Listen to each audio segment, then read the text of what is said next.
Good morning, everyone, and welcome in from the snow. I know it's a challenge, and we're thrilled so many of you are here.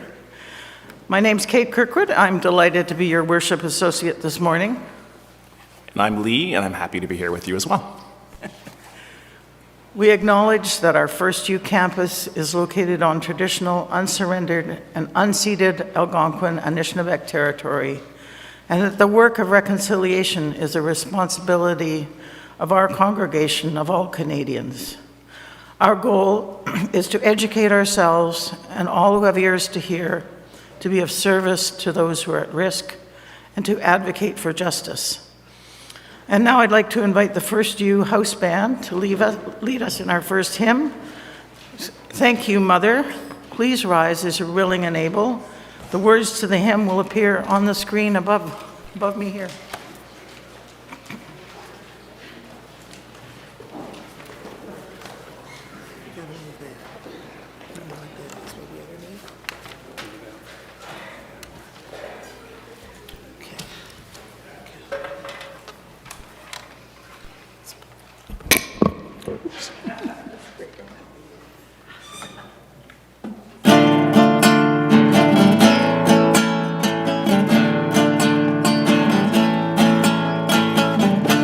Mother, for the earth that is your body. Thank you, Mother, for the earth that is your body. Thank you, Mother, for the earth that is your body. Thank you, Mother, for your love. Thank you, Mother, for your love.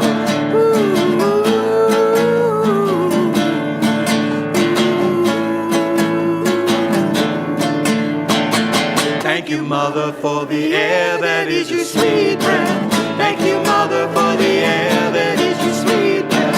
Thank you, Mother, for the air that is your sweet breath. Thank you, Mother, for your love.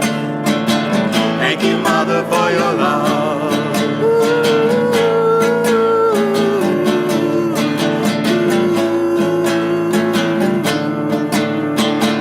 Thank you, Mother, for the fire of your spirit. Thank you, Mother, for the fire of your spirit. Thank you, Mother, for the fire of your spirit. Thank you, Mother, for your love. Thank you, Mother, for your love.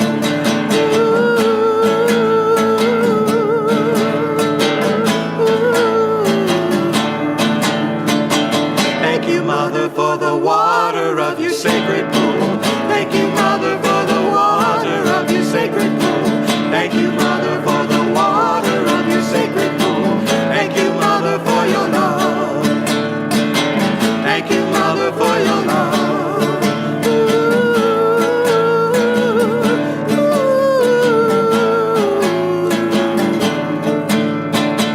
Thank you, sky. Thank you, ground. Thank you, Mother, for just spinning me around. Thank you, sky. Thank you, ground. Thank you, sky. Thank you, ground. Thank you, Mother, won't you spin me around? Thank you, sky. Thank you, ground. Thank you, sky, won't you spin me around? Thank you, Mother, for your love. Thank you, Mother, for your love. Thank you, Mother, for your love.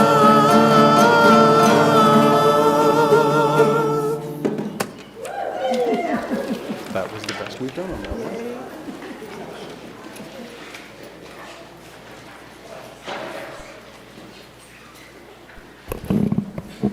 Thank you, house band, for that wonderful welcome this morning.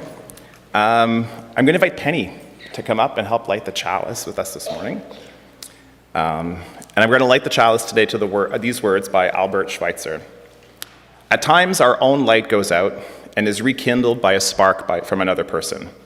Each of us has cause to think with deep gratitude of those who have lighted the flame within us.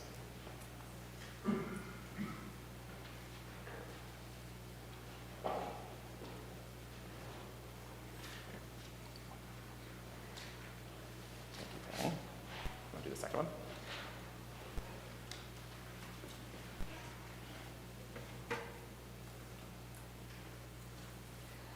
Excellent. Thank you, Penny.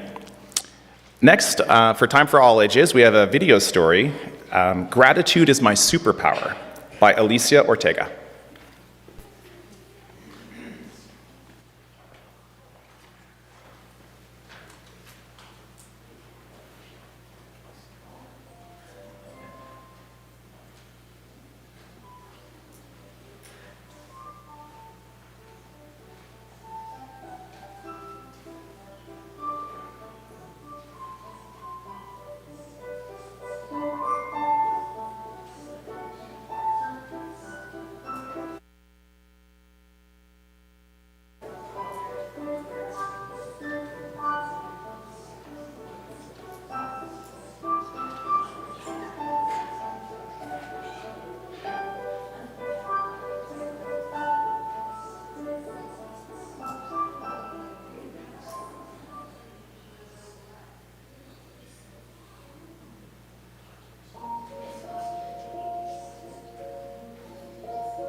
So let's play a game together, Mum said. I call it gratitude.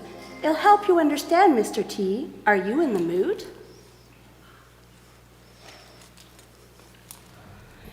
Mum takes me to the garden, and just behind the flowers, picking up a stone, she says, "This has superpowers."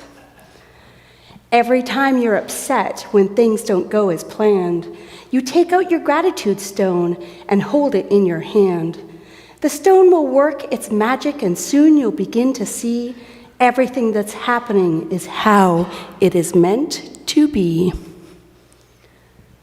So sooner, had we gone inside, the sky began to rain. Tears began to fill my eyes. I wanted to go out again.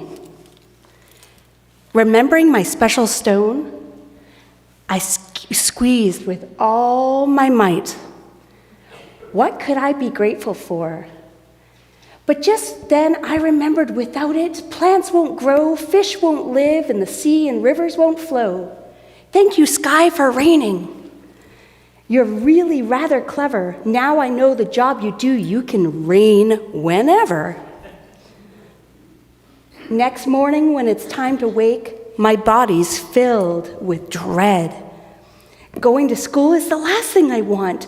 I'd rather stay home instead. Beneath my pillow is my stone. I squeeze it once again. Remembering the friends I'd see and my teacher, Mrs. Blaine. At school, I had forgotten today was sibling day. I don't have any siblings. I don't know what to say. My stone will have the answer. I thought I'll squeeze it and we'll see. Of course, I said, I'm grateful because I have Mr. T. At dinner time, it worked again when Mom put down my plate. No yummy cake, but rice and veg, which I didn't appreciate. But when I remembered the children who aren't as lucky as me to have a healthy, warm meal cooked by their mummy.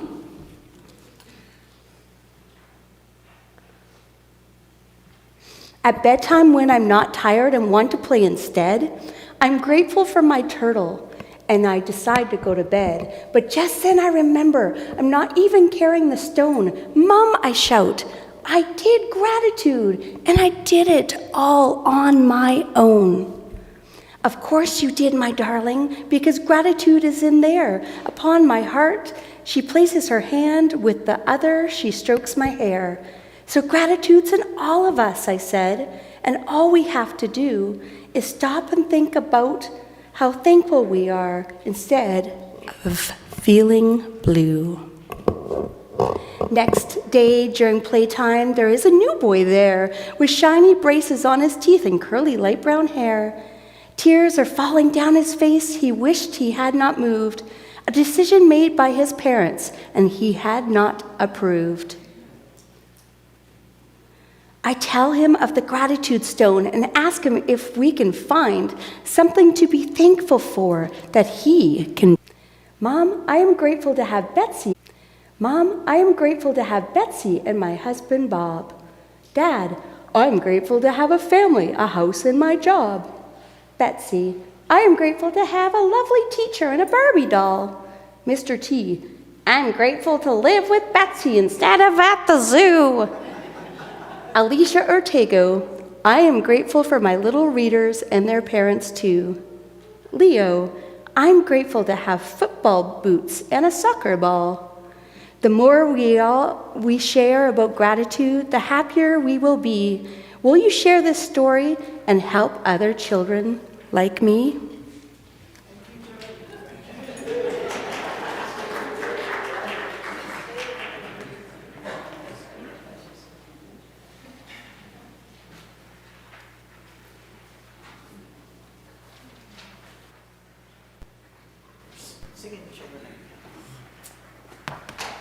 And now we'll sing the children onward with Sheltering Arms of Love. If you're in this row particularly, or anywhere, if you'd like to put this arm up to provide an archway for them to walk under, that would be lovely. Thank you. And thank you, Jody, for your narration.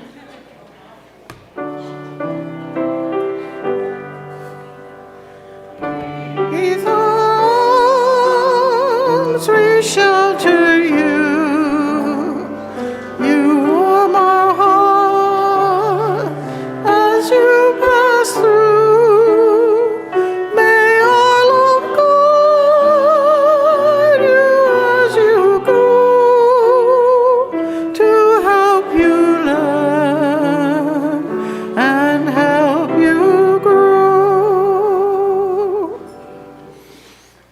Thank you, everyone. Thank you, Jen. Thank you, Jody.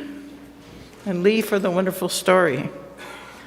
Do take care and take advantage of online opportunities at FirstU to stay in touch during this time. If you're new to FirstU and would like to learn more about us, please contact us through our email at welcome@firstunitarianottawa.ca. If you're right here in Worship Hall with us this morning and would like more information about FirstU, it's available at the welcome table at the back of the pews. And now Mary has a few further words about welcoming.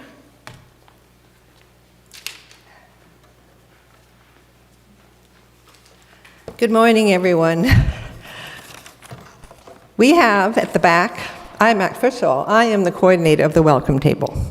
And we have at the back, yay, lots of things for you, anybody who's interested and so on. We also have this very, very important piece of paper. And I want to just tell you all about it. So it says, welcome to the First Unitarian Congregation of Ottawa, and is a place for today's date. And so this is not just for new people, but anyone who sort of says that they like one of these things I'm going to tell you about. So tell us about you, your name, your address, your email, your telephone. Would you like weekly email bulletin, which is this newsletter that comes out, quarterly Parkway Spire newsletter by email, appointment with the minister, info on the RE program for children and youth, info on adult programs and courses, and/or to be contacted by FirstU's welcome team. And you would then fill in, or if you'd like to initial here, I give my permission for FirstU to use this contact information only for the items checked above. And you would initial it. So if you don't want to be contacted, and that's your absolute right, you just don't check that off. If you don't want to talk to the minister, that's your right also. You don't have to check that off. So there's lots of options here. You choose the ones you want to do and then initial, please. Now, it says to drop this form off at the Sunday table inside the main doors, which is possible, or send it to the office, or take to the welcome table. But this week we're starting something new because we understand that a number of people have spoken at the green mug table, and Lee will tell us about that later, have spoken to people who say, oh, I'm kind of interested in this or that. So these things are now available at the green mug table, and there are a couple of pens there, because there's no sense having a piece of paper with no pen. So you have a piece of paper, you have a pen, and when you're done, you simply fold it, put it in here, and afterwards we will deal with it. So this is your way of contacting us and letting us know exactly what you want to do or don't want to do, and we will be in touch. So if there are any questions, my name is Mary, and I will be wandering around, or people now know at the green mug table. This is available also at the back of the church and also at the front, as you come up the stairs. So hope you fill it in and that we can help you in some way.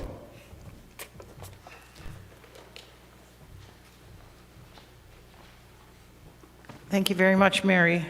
And now here's Nancy from our board to highlight our announcements for today.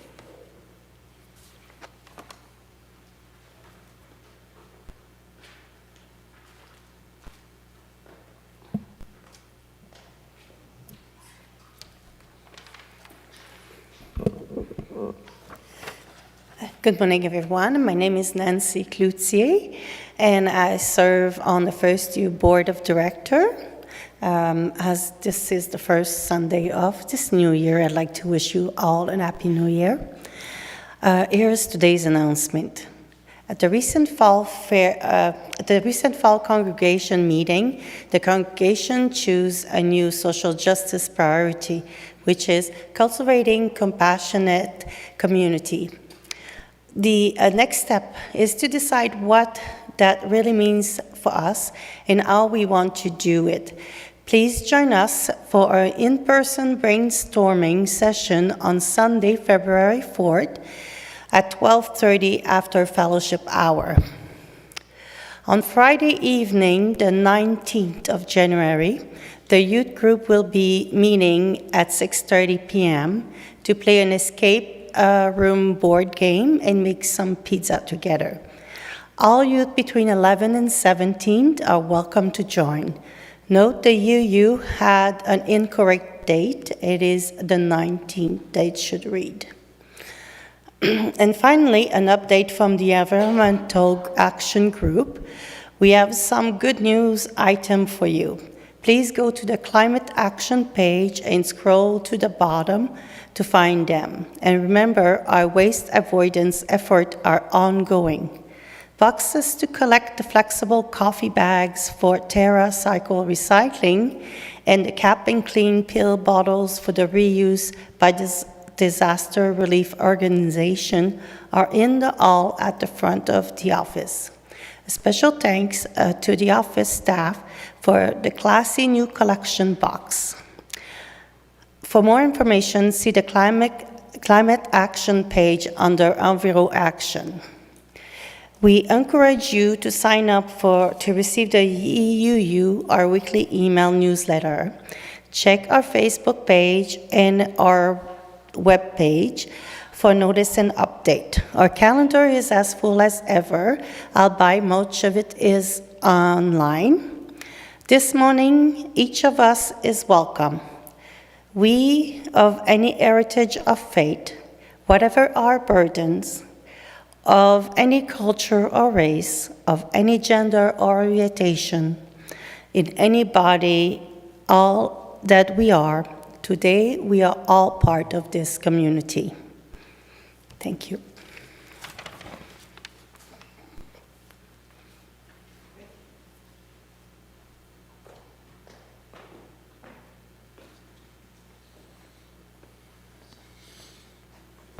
Thank you, Nancy.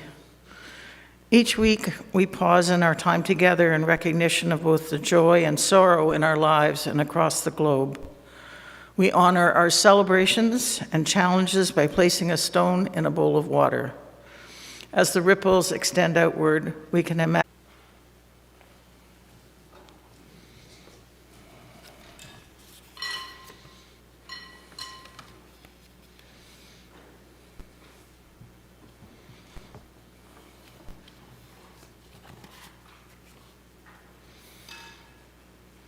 And now,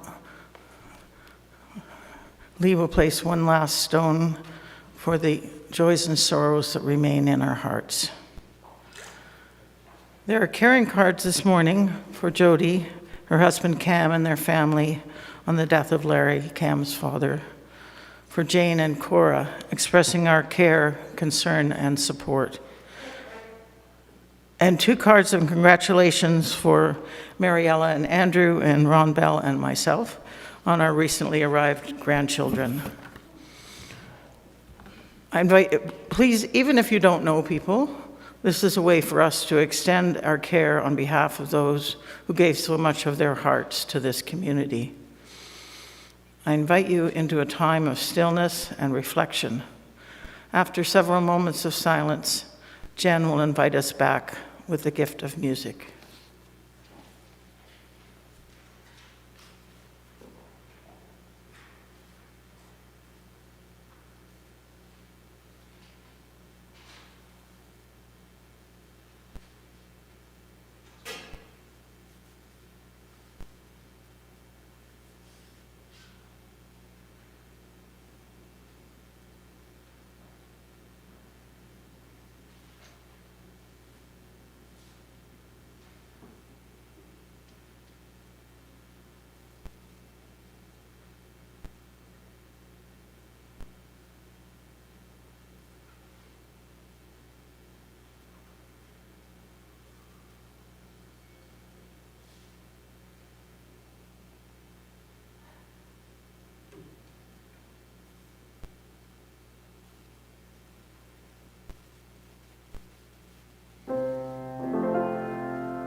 And now for our reading, we have an excerpt from Returning the Gift, an essay on gratitude by Robin Wall Kimmerer.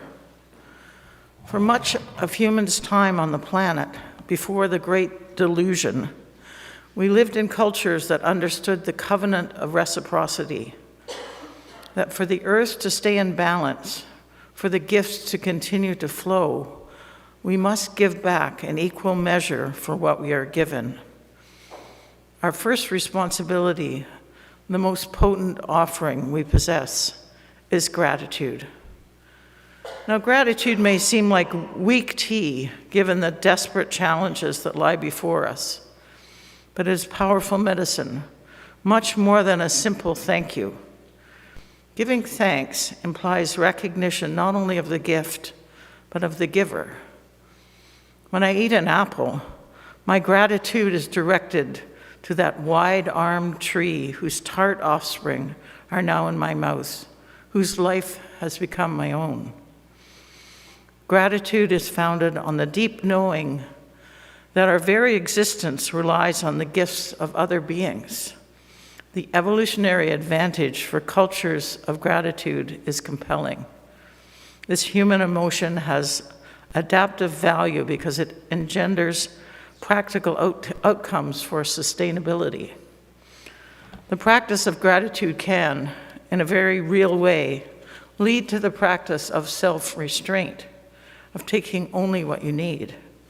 Naming and appreciation of the gifts that surround us creates a sense of satisfaction, a feeling of enoughness that is an antidote to the societal messages that drill into our spirits, telling us we must have more. Practicing contentment is a radical act in a consumption-driven society. Indigenous story traditions are full of cautionary tales about the failure of gratitude. When people forget to honor the gift, the consequences are always material as well as spiritual. The spring dries up. The corn doesn't grow. the animals do not return. And the legions of offended plants and animals and rivers rise up against the ones who neglected gratitude. The Western storytelling tradition is strangely silent on this matter. And so we find ourselves in an era where we're rightly afraid of the climate we have created. Gratitude is our first gift, but not our only gift. We human people have protocols for gratitude. We apply them formally to one another. We say thank you. We understand that receiving a gift incurs a responsibility to give a gift in return. Gratitude is our first, but not our only gift. We are storytellers, music makers, devisers of ingenious machines, healers, scientists, and lovers of an earth who ask that we give our gifts on behalf of life. And now Lisa Sharp will introduce our anthem, Days Like This, which will be performed by the FirstU House Band. Thanks, Lisa. So while everybody's coming up, I'll introduce the song. I think we're going to have the lyrics up there. I think what we notice is, when you say to people, how are you doing? And people always want to talk about their bad days. And what we want to, this song is all about noticing when you're having a good day. And also I think it's about, by not realizing, we can kind of squash other people's good days or spirits, when we talk about all of our problems to other people all the time. And so I think that's what this song is about. Plus, everybody's been asking us, what does the word chancer mean? Because it's one of the lyrics in the song. And so we looked it up, and the word chancer means someone with a dubious reputation who takes advantage of someone, sometimes for their money, but not always just for their money. So you'll know what it means when we get to that word. If you know the song, you're very welcome to sing along. It's a Van Morrison song, but we're basing our version on a newer Busby Marou song, someone from Australia. And so it's a bit slower.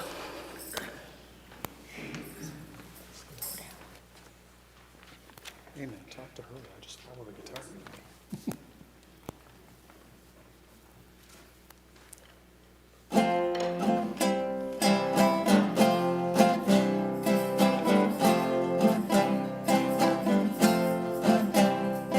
When it's not always raining, there'll be days like this. When there's no one complaining, there'll be days like this. Everything falls into place like the flick of a switch. Well, my mama told me there'd be days like this. When you don't need to worry, there'll be days like this. When no one's in a hurry, there'll be days like this.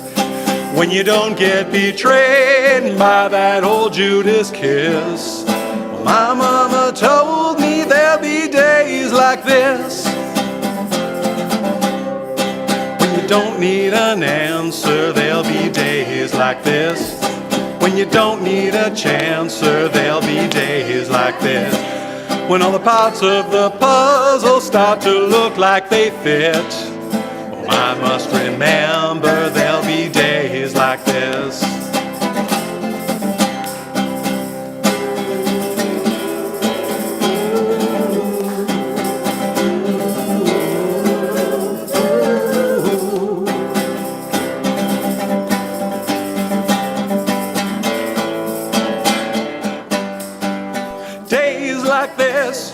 When everyone is up front and they're not playing tricks. When you don't have no freeloaders out to get their kicks. When it's nobody's business the way that you want to live. I just have to remember there'll be days like this. No one steps on my dreams. There'll be days like this. When people understand what I mean. There'll be days like this. When you ring out the changes of how everything is. Well, my mama told me there'll be days like this. Na na na na na na. Ooh. Na na na na na na.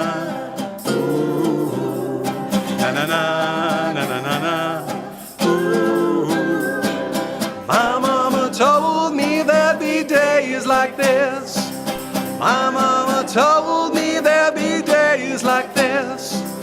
My mama told me there'd be days like this. Well, my mama told me there'd be days like this.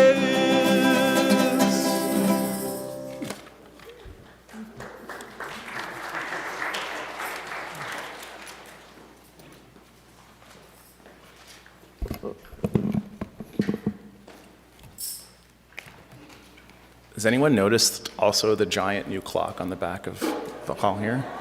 It's like staring right at me now, so just on time, Rose, on time. Here we go. Good morning again, everyone. I'm honored and humbled to be with you, each of you, on this, the first Sunday of 2024. So whether you're here in Worship Hall or joining us online, I'm grateful that you decided to start your day, your week, and your year with us. As some of you might remember, this past summer I accepted an invitation to share a few reflections on liminality, the experience of being in the in-between. Kate, I must admit I'm experiencing a little bit of deja vu this morning, because as I recall, you were also the worship associate with me that service. So I guess it went well enough that they thought, okay, they can do it again. So I'm grateful that you're here with me today, and I'm grateful for the opportunity to share this responsibility with you again.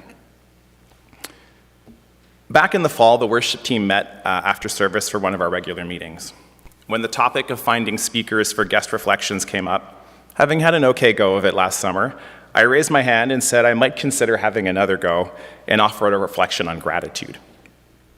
A Unitarian and utilitarian understudy of sorts, ready and waiting in the wings to be called into action as needed. My offer was noted, and the conversation turned to more pressing matters. The state of the worship associate closet, the best place to order replacement wicks for the chalice, changes to the order of service, and the date of our next meeting. I figured I'd have plenty of time to gather my thoughts and stitch together a coherent and interesting reflection. Surely I wouldn't be on the schedule until the spring or summer, a distant Sunday far off into the future. Yet here I am, sharing this reflection for our first service of the new year. So this morning, I'm also grateful to Reverend Eric and the casual way he asked, so about that reflection on gratitude, before the start of service a few Sundays ago. I'm also grateful for the sharpened focus that a looming deadline provides. So gratitude. It's more than just thanks. It's a feeling of appreciation, a positive emotion or attitude in which one acknowledges and appreciates the kindness, the help, or the benefit they've received from others or from life in general. Just before Christmas, I spent a wonderful week in London. It's a trip my partner, Charles-Éric, and I had planned to take together. A trip that gave us something to look forward to on the hard days as we navigated the ins and outs of his complex mental health journey. A trip to a city that I love and that I was so excited to share with him. A trip with the promise of dinners out, dancing, and the delight of being elsewhere. While this ended up being a trip I took alone, nearly 8 months since his passing, I carried his spirit with me as I walked the streets, rode the tube and London buses, saw shows and visited museums and galleries, including the Tate Modern. I hadn't planned on buying anything that day in the gift shop, but this book and its title, I Am Grateful, called out to me. Call it divine or capitalistic intervention, but knowing I was going to share this reflection on gratitude with you this morning, I obviously had to drop the £9, it's about $15, and buy it. You could also call that moment a glimmer, a beautiful term coined by Deb Dana, a social worker who specializes in complex trauma. According to her, glimmers are moments when our biology is in a place of connection or regulation, which causes our nervous system to feel safe and calm. Feeling the warmth of the sun on your face as it pierces through the cloud on a cold winter day. Hearing a favorite song play on the radio, and if you're like me, resisting, then yielding to the temptation to sing along like no one is listening. Or the warmth and familiarity of a loved one's voice that you haven't heard or spoken to in a while. The way my father-in-law always laughs before he hangs up the phone. Glimmers aren't just tiny moments that bring joy or happiness. They can also spark ease, connection, or a feeling that you and the world are okay, even if only for a fleeting moment. I'm so grateful for glimmers. I'll share more about some of the glimmers I experienced in London in a moment, but first I'd like to share a quote from this book and unpack a little more about the idea of gratitude. For me, every hour is grace, and I feel gratitude in my heart each time I can meet someone and look at his or her smile. Such a simple and yet such a profound sentiment. It might be made even more profound when I share that these are the words of Elie Wiesel, a Romanian-American author and Holocaust survivor. If Elie Wiesel can find grace in every hour and gratitude in his heart each time he meets someone and sees their smile, I think we can all find at least one reason to be grateful each day. As I was preparing this reflection, I came across a dissertation on gratitude written by a contemporary American scholar named Mary Helen Brickhouse. And while gratitude may very well be a topic worthy of academic study, I promise I won't spend too much time citing research on a Saturday morning. However, I would like to share very briefly the way that Brickhouse illustrates the idea of gratitude as a duty and gratitude as a virtue through the lens of two types of friendship. According to her, friendships of utility are characterized by being mutually beneficial to those in the relationship. Suppose you and I have a relationship or friendship of utility, and you provide a benefit to me voluntarily. To maintain an equal balance in our friendship, I have a duty to repay the equivalent of what I've received. She continues, friendships of virtue, on the other hand, are defined by an eagerness to benefit each other, since no one objects to being loved or being benefited by another. In friendships of virtue, repaying the benefit is not what's most important, because the friendship is not about keeping tabs on who owes what to whom. Rather, it's marked by a willingness to provide benefits to each other for the sake of the relationship. Gratitude in these cases is characterized by a commitment to the relationship rather than to a commitment to coming out even. So as promised, I'm going to end the academic citations there for today, but would like us to collectively consider a few characteristics of gratitude. First, that like friendships, our experience of gratitude exists on a spectrum. Sometimes its expression can be simple and utilitarian. Other times it is deep and profound. Secondly, gratitude is not a finite resource. Like love or any feeling for that matter, you can't ever run out of it. Expressing or sharing gratitude for one thing or person doesn't mean you have less to share with another. There is an infinite supply available to us. In fact, the more gratitude we share, the more we have to go around.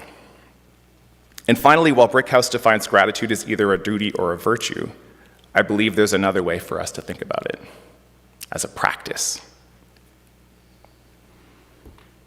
I love the idea of gratitude as a practice. It's something you need to constantly work at, like playing a musical instrument, tending a garden, or going to the gym. For best results, you need to build and maintain a habit of gratitude. And what better time for each of us to resolve to practice more gratitude than on the first Sunday of the new year? So in fact, why don't we all start now?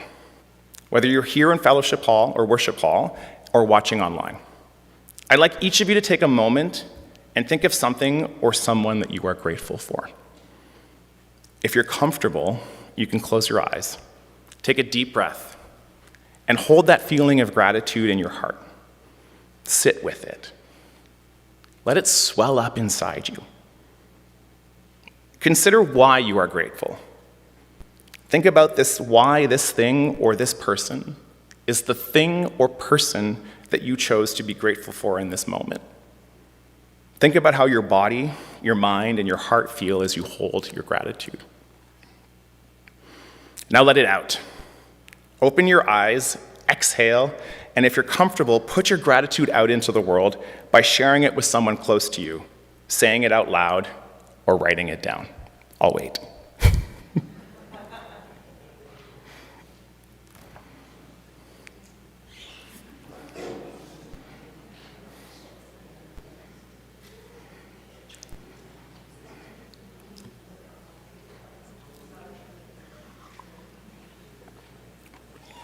All right.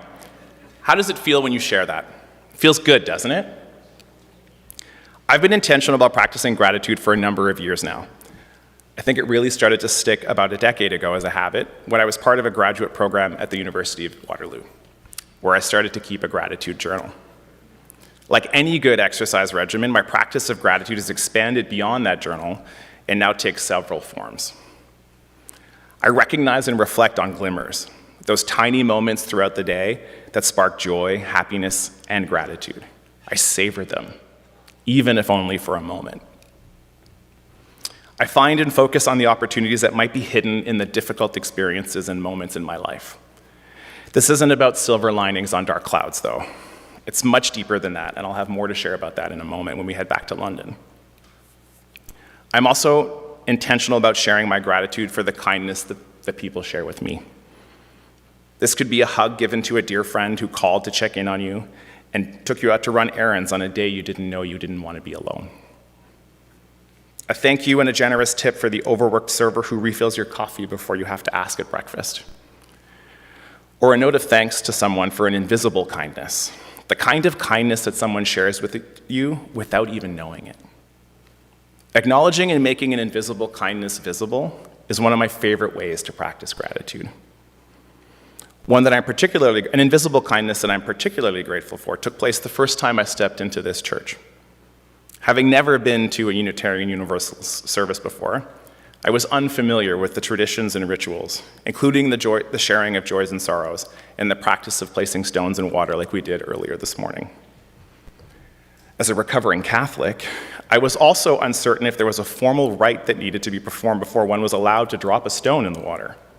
Did I need some sort of confirmation? Were the stones blessed? Was the water holy? I didn't know, so I stayed seated in the back as the communal experience unfolded before me. After everyone had placed their stones in the bowl, Reverend Pat took a final stone and dropped it in the water for all the unexpressed joys and sorrows that we might be holding in our hearts.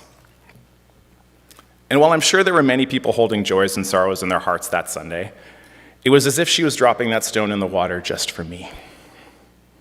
That simple gesture had such a profound impact, both in that moment and over the course of the next few days. What made this kindness invisible was the fact that in that moment, Reverend Pat didn't know who I was, didn't know what I was holding, or how I was feeling. And while I'm sure that ministers might from time to time wonder if their ministry is indeed visible or invisible, do people actually listen to sermons, or do they just come for coffee hour? I decided to share a note of gratitude a few days later and make her invisible kindness visible.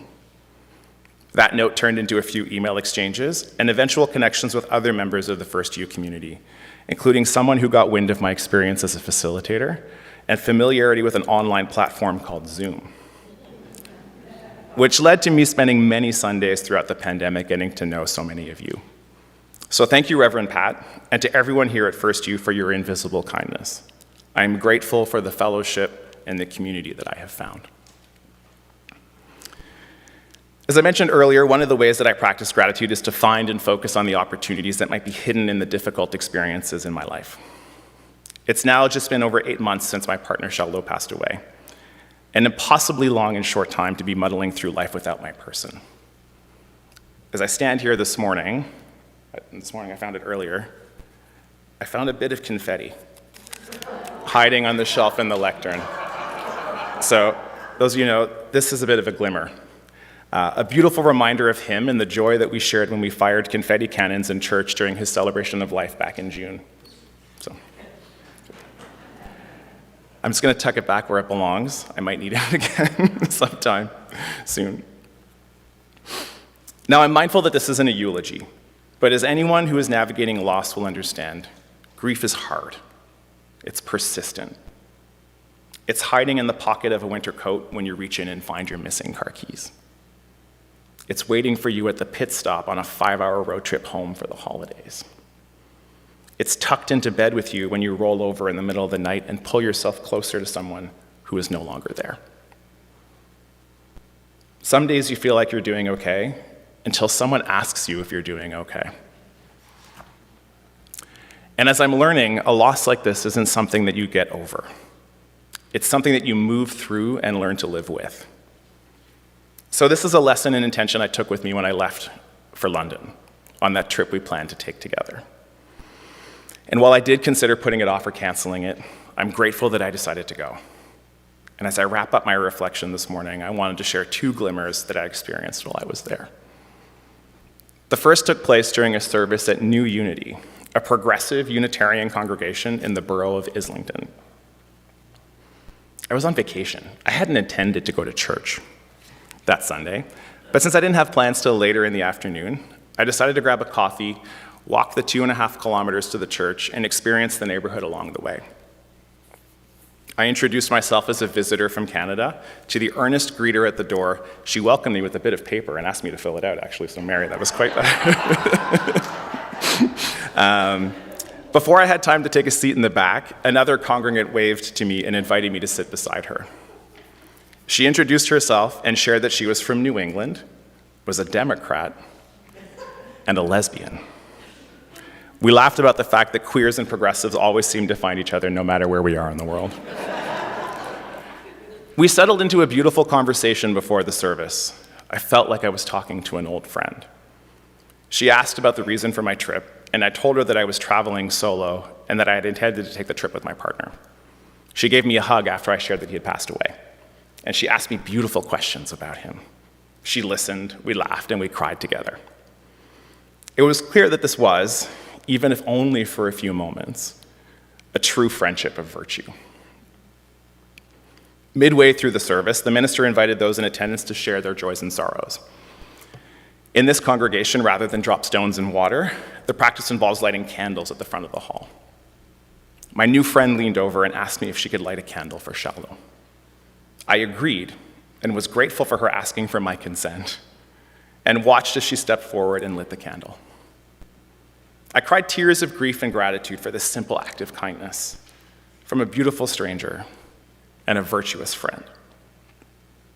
I held that gratitude in my heart as I left the church and felt the sun on my face, the only time it managed to pierce through the dull gray clouds that blanketed the sky the entire week I was there.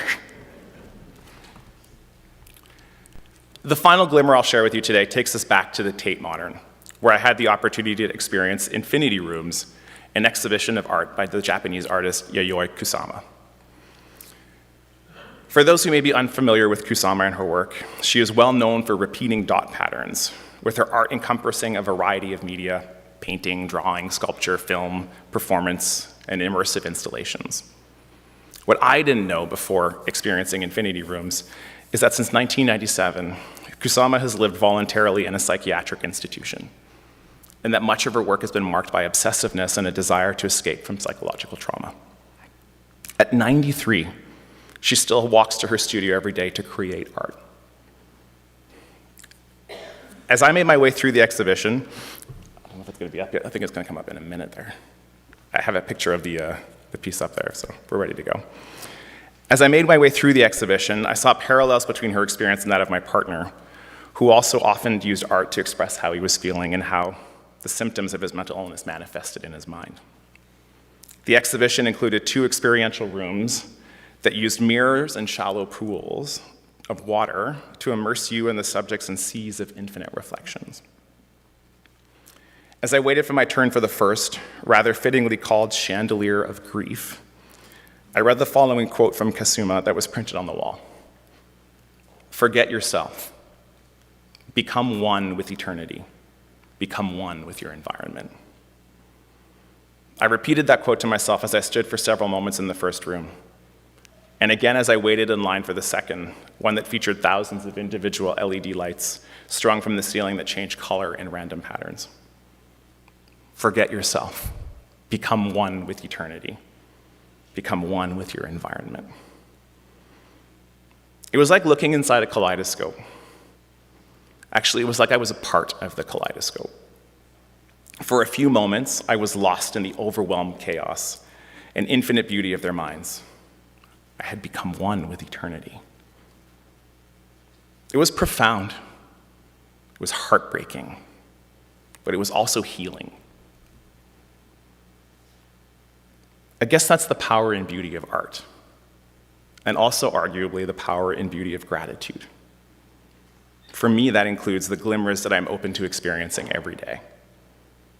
the invisible acts of kindness that I choose to make visible, that virtuous new friend,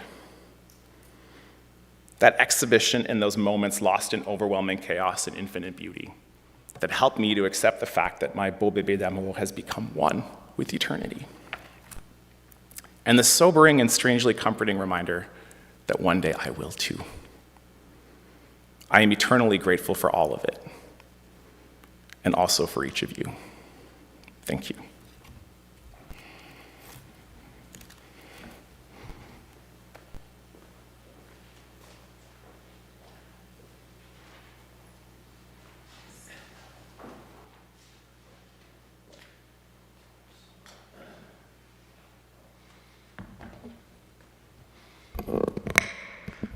Thank you very much, Lee, for that really important reflection. I experienced the saving grace of the practice of gratitude in a very lonely point of my life, and it's so important. Thank you. The ushers may now start passing the baskets. This congregation has a long history of care, vitality, and bringing people together to move the arc of justice forward. We've been able to live into our hopes and dreams because of the generosity of those within and beyond our community. I now invite the ushers to come forward with the baskets. Whether you're here in Worship Hall or anywhere else, you're a part of this community. To make a gift in support of this congregation, you don't need to use the baskets. Wherever you are, you're invited to go to our website or contact our finance manager to find out how to make a donation or keep up with your pledge. Our gifts are freely given and gratefully received. We dedicate these gifts to the work of this community of faith, serving human wholeness, caring for the planet, upholding religious freedom, welcoming the stranger, loving one another. And now please rise as you're willing and able. And I'll invite our pickup choir to come and support us as we sing our closing hymn, Blue Boat Home. It's number 1074 in the teal hymnal, if you prefer to use that. 1064, sorry.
Our closing words this morning as we extinguish the chalice are from New Year's Morning by Helen Hunt Jackson. All nights are sacred nights to make confession and resolve and prayer. All days are sacred days to wake new gladness in the sunny air. Only a night from old to new, only a sleep from night to morn. The new is but the old come true. Each sunrise sees a new year born.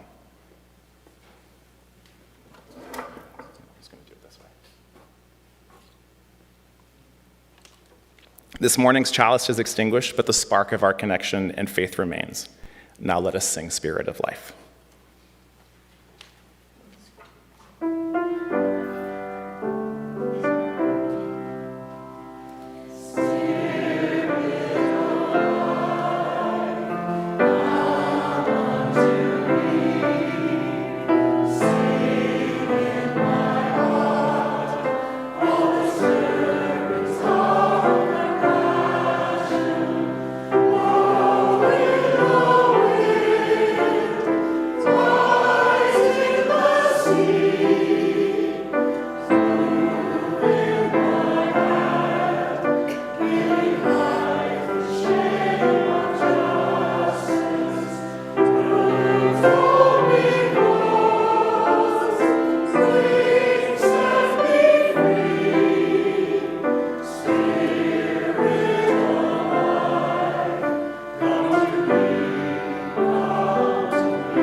Thanks again, everyone, for starting your new year with us. Mary, the mug is here. The sheets are at the back as well. So you're invited to join us for coffee hour in Fellowship Hall. Thank you so much for being with us today. Wish you well as you start your week and your year. Thank you.